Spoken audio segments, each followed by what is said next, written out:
Ancient Sumerian technology. Whoa, we got the supervisor out here helping today. Through here, into the fuse box. Okay, now what?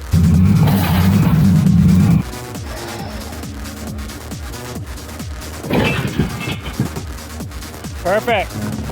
And we're committed.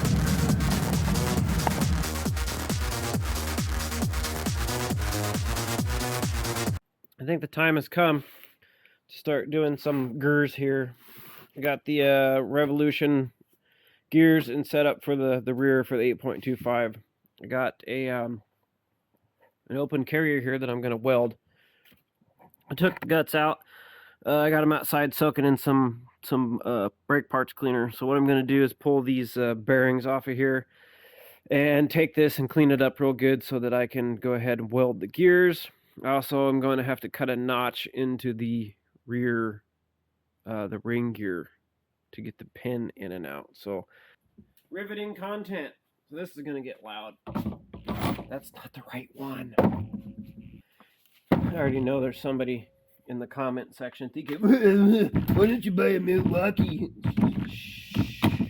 Shh. Go lay down. It'll be okay.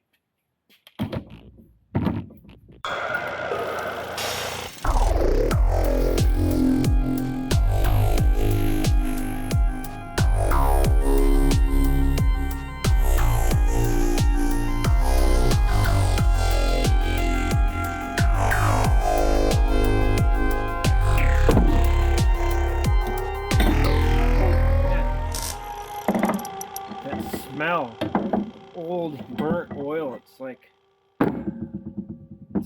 pulling out a head bolt. Can you smell this picture? Wow, did the camera just completely turn on its own? Wow, yeah. Can you smell this picture? Huh. Okay. So there's no shims or anything on this. The 8 1/4, 9 1/4 are adjusted by the side adjusters and the special tool. Alright, we got her all cleaned up. Wire brushed the crap out of it. We got some nice shiny metal down there. The neighbor over there is working on his garage expansion. You know who you are.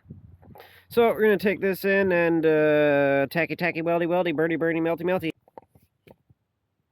Fluid actually didn't look very bad. I put a couple neodymium magnets in there and there's quite a bit of goo on there, but I anticipated that and I'll show you why. Now this, kids, is why you don't drink and weld. This is a track lock, which is a limited slip. You can see the clutch packs in there on the side.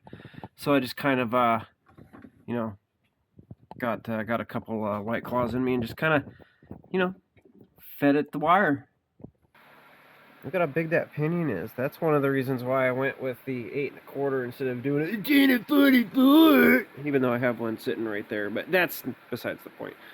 So here's the housing all sprayed out. Got some ickies to clean out there, but these ones are kind of cool because the ring gear is on this side and the oil channel up here directly oils onto the pinion, and then it has its own little drain hole over here on the side. Ooh. So we're committed at this point. I'm going to let this drain overnight and go do something else for a while. Getting ready to start pressing on some bearings here. Got the carrier cleaned up, spent actually about 2 hours chipping away spatter because I don't have any C25, so I just used CO2 because that's what I had. So get ready to press the bearings on.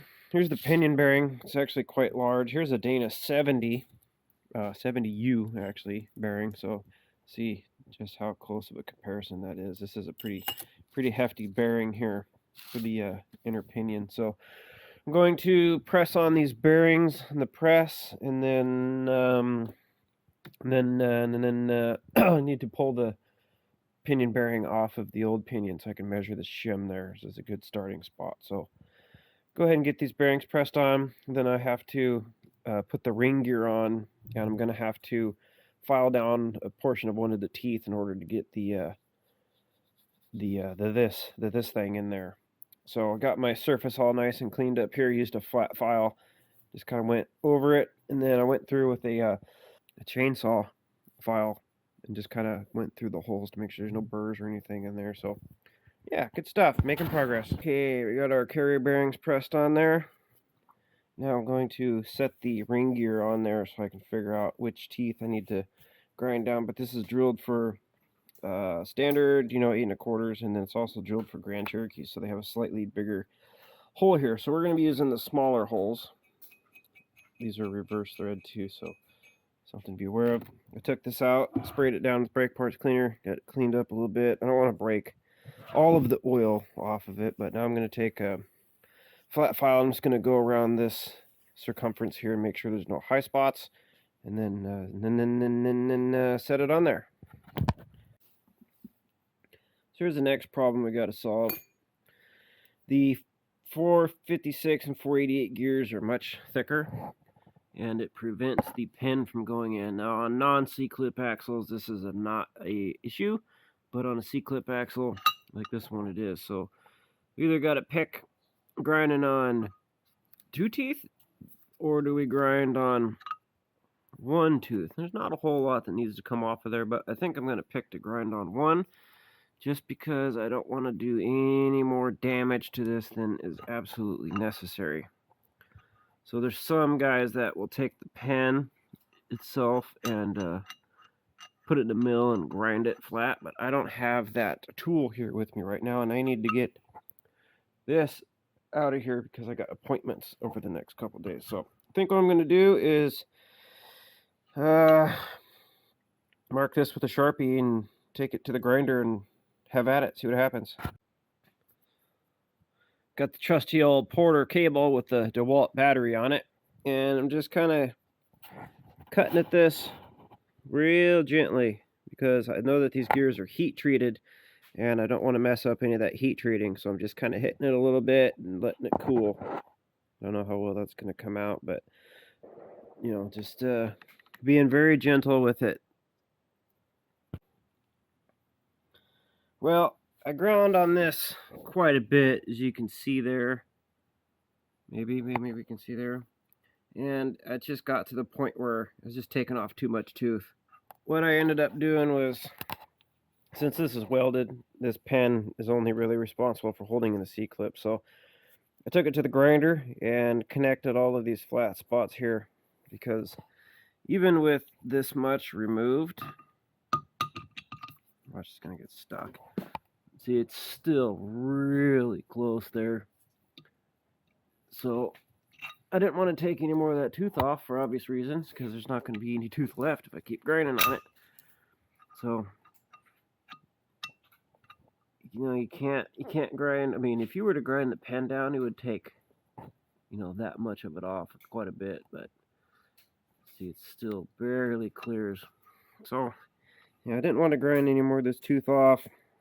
I don't think it's going to affect it any as far as strength. I'm going to have to move the pattern out a little bit, I think. But yeah, so that's not ideal, but it is what it is. So I got it in there last night. I didn't really record too much of that process. There's a gazillion videos on that already.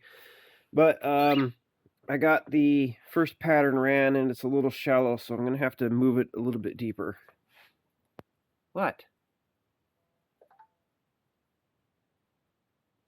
So that's what we're going to do today, is move the pinion a little bit deeper, try to get a better pattern on it.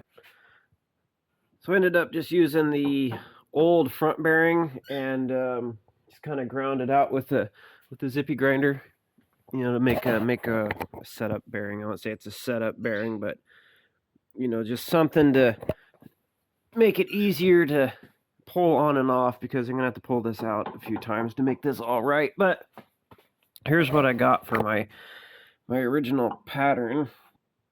So it doesn't look too bad, but it's still shallow. And what I really wanted to do was just see where the tooth contact pattern was going to be in relation to what got cut off. So see, right now it's definitely right in the heart of that, and I want to move this pattern this way a little bit, but the pattern's not too bad.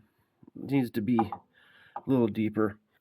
So this is kind of a pain in the ass to make all this work, because you got the cap on both sides, then you have the adjuster on both sides, and then you got the bearing cap, so it's kind of a pain in the ass. So what I ended up doing was using this little ratchet strap kind of over this to hold the carrier in place while I was messing around with it, because it's sort of sort of hard to deal with all of this stuff at the same time here. So now what I'm going to do is pull it back apart again, pull the pinion bearing off again, and then shut up, bird. I'm trying to have a conversation here. And then I'm going to add about 5 thousandths to the pinion and run another pattern. See where we are. Can I help you?